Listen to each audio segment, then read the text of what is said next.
students, welcome to our YouTube channel Edu Guidance. Myself Ruchi Gupta exclusively for Edu Guidance. Please like, share and subscribe our channel. आइए देखते हैं class 11 के topic law of demand पे। Demand क्या था? Individual demand, market demand हमने already video में discuss कर ली है। अगर आपने नहीं देखी तो आप उसे देख सकते हैं। तो आज हम डिस्कस करते हैं लॉ ऑफ डिमांड क्या कहता है और इसके क्या रीजंस होते हैं। तो लॉ ऑफ डिमांड डिपेंड्स कि other things remain unchanged, there is an inverse relationship between quantity demanded and price of a commodity। यानी अगर हम सारी चीजों को फिक्स कर दें तो प्राइस और क्वांटिटी डिमांड में इनवर्स रिलेशनशिप होगा। मींस जितनी प्राइस ज्यादा होगा क्वांटिटी डिमांडेड उतनी ही कम होगी, और जैसे जैसे प्राइस बढ़ेगा क्वांटिटी डिमांड कम होने लगेगी, और अगर प्राइस कम हो गया 20 से 15 हो गया तो क्वांटिटी डिमांड भी बढ़ने लगेगी। तो ये है मेरी इनवर्स रिलेशनशिप जिसमें मैं अदर फैक्टर्स को कांस्टेंट कर देती हूँ। तो ये था मेरा डिमांड फंक्शन जो प्रीवियसली वीडियो में हमने डिस्कस किया था। इसमें हमारे पास 5 फैक्टर्स है। ये इंडिविजुअल डिमांड का है, इंडिविजुअल डिमांड फंक्शन है कि एक इंडिविजुअल पर्सन किन किन बातों पे अपनी डिमांड से रिफ्लेक्ट कर पाता है। तो जिसमें मेरा फर्स्ट ऑप्शन होता है PX price of the commodity, PR price of the related goods, related goods में यहाँ पे थी मेरी substitute goods and complementary goods, Y for था मेरी कंज्यूमर की income, T for taste of the consumer and E for expectations change in the price of in future, यानी future में कमोडिटी के प्राइस कैसे अप एंड डाउन होंगे। तो यहाँ पे हम इन सभी चीजों को कांस्टेंट कर देते हैं। मींस रिलेटेड गुड्स के प्राइस सेम रहेंगे, कंज्यूमर की इनकम भी फिक्स रहेगी, उसका टेस्ट और कोई भी अदर एक्सपेक्टेशंस नहीं होगी चेंजेस की प्राइस में। तो यहाँ पे कमोडिटी को प्राइस किस तरीके से रिफ्लेक्ट करता है डिमांड को? इनवर्सली। मींस जैसे जैसे प्राइस बढ़ेगा उसकी डिमांड कम होगी। तो क्या रीजन होता है लॉ ऑफ डिमांड के एग्जिस्ट करने का? देखते हैं। तो फर्स्ट रीजन है law of diminishing marginal utility, means DMU। तो DMU क्या था मेरा कि जब भी कंज्यूमर किसी कमोडिटी का मोर एंड मोर कंजप्शन करता है तो वो उसकी यूटिलिटी को डिक्रीज कर देता है। इसका मतलब क्या था कि अगर मैं किसी कमोडिटी की 1 क्वांटिटी को कंज्यूम करती हूँ तो law of diminishing marginal utility क्या था? जब आप किसी कमोडिटी की 1 क्वांटिटी कंज्यूम करते हैं तो आप उसकी यूटिलिटी देते हैं 50, पर जब आप उसकी सेम सेकंड क्वांटिटी कंज्यूम करते हैं तो उसकी यूटिलिटी डिक्रीज हो जाएगी, सेटिस्फैक्शन लेवल कम हो जाएगा, एंड थर्ड क्वांटिटी इंक्रीज करने पे, कंज्यूम करने पे उसकी यूटिलिटी और कम हो जाएगी।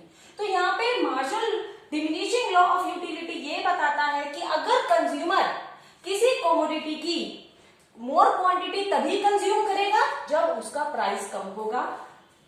Then after my income effect, income effect देखिए, किसी भी कमोडिटी के प्राइस कम होने की वजह से कंज्यूमर की रियल इनकम इंक्रीज हो जाती है। मींस उसको खर्चा करने के लिए इनकम और बच जाती है। जैसे कि सपोज कीजिए आपके मिल्क के प्राइस ₹30 पर केजी अगर हो जाते हैं तो यहाँ से बचने वाले पैसे से वो कुछ और आइटम परचेज करेगा, बाय करेगा, तो यहाँ पे उसकी रियल इनकम बढ़ जाएगी, परचेजिंग पावर बढ़ जाएगी। तो चीज के सस्ता होने पे ही डिमांड मोर पॉसिबल हो पाता है। देन आफ्टर सब्स्टिट्यूशन इफेक्ट, अगर कमोडिटी का प्राइस कम होता है, जैसे यहाँ पे मिल्क का प्राइस कम हुआ था, तो जो लोग 30 रुपीज में नहीं खरीद 60 रुपीज में नहीं खरीद पा रहे थे, 30 रुपीज पे उसका सब्स्टिट्यूट इफेक्ट वर्क करेगा, और वो लोग जो मिल्क का कोई और सब्स्टिट्यूट यूज कर रहे होंगे वो भी अब मिल्क बाय करने लगेंगे।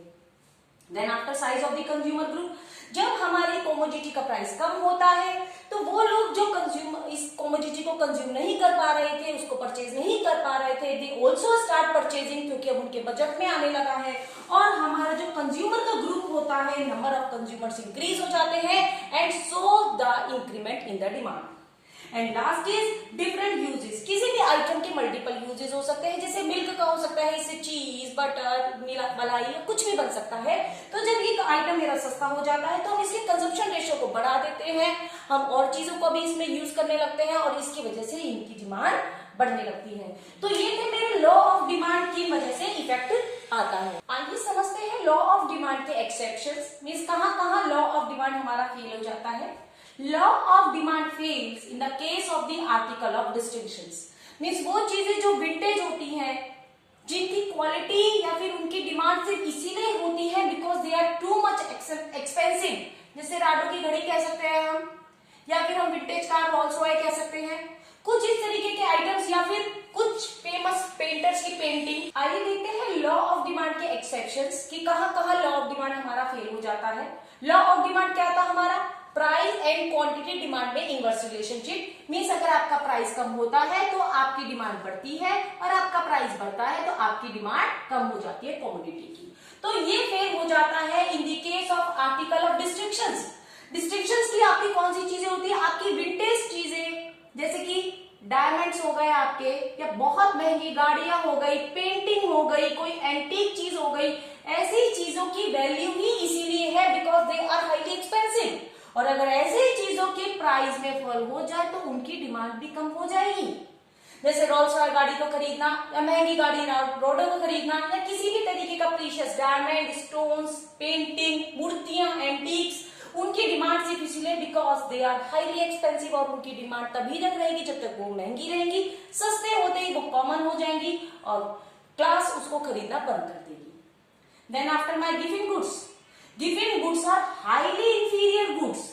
इंफीरियर गुड्स क्या थी मेरी, वो गुड्स जिनकी डिमांड कम हो जाती है सस्ता होने पे, सस्ता होने पे जिनकी डिमांड कम हो जाती है वो मेरी इंफीरियर गुड्स है। और गिविंग गुड्स मेरा हाईली इंफीरियर है कि मतलब जरा सा सस्ता हुआ नहीं प्रोडक्ट और उसकी डिमांड बिल्कुल खत्म हो जाती है। ऐसा क्यों होता है, क्योंकि लोगों को उसका पॉइंट ऑफ व्यू बहुत चीप लगने लगता है कि बहुत घटिया हो गया है, ये बहुत सस्ता हो गया है तो इसकी डिमांड नहीं करनी चाहिए, इसे परचेज नहीं करना चाहिए। ये एक गिविंग पैराडॉक्स है, सिर्फ एक साइकोलॉजिकल इफेक्ट है। कोई भी प्रोडक्ट अपने आप में गिविंग नहीं होता, पर हम ये मान के चलते हैं कि कुछ प्रोडक्ट को आप सिर्फ इसीलिए खरीदते हैं क्योंकि उनकी कॉस्ट होती है और जैसे ही उनकी कॉस्ट में फॉल होता है आप उनकी डिमांड को और कम कर देती हैं। Then after my irrational judgement, अगर किसी पर्सन की मेंटालिटी है कि organic pulses are more better than non organic, तो वो ऑर्गेनिक आइटम को चाहे वो 50% कॉस्टलियर हो even then he will buy that. यानी महंगी चीजों को खरीदना, उनके बारे में सोचना कि वही अच्छी है। This is my irrational judgement कि बिस्लरी का पानी ही सिर्फ अच्छा है, अगर कोई दवाई महंगी है तो वो ही अच्छी है, अगर चीज महंगी है वो तो ही अच्छी है। इस तरह का बिहेवियर में लॉ ऑफ डिमांड फेल हो जाता है क्योंकि यहाँ पे पर्सन महंगी चीजों की ही प्रायोरिटी रखता है, उन्हें ही खरीदना पसंद करता है क्योंकि उसका सिंपल फंडा होता है कि more costly more better quality. तो ये थे मेरे कुछ exceptions of law of demand. तो हमने इस वीडियो में आपको लॉ ऑफ डिमांड उसके एक्सेप्शंस के बारे में बताया। I hope it is clear now. Myself Ruchi Gupta exclusively on आईडू guidance. Please like share and subscribe our channel. मिलते हैं नेक्स्ट वीडियो के साथ।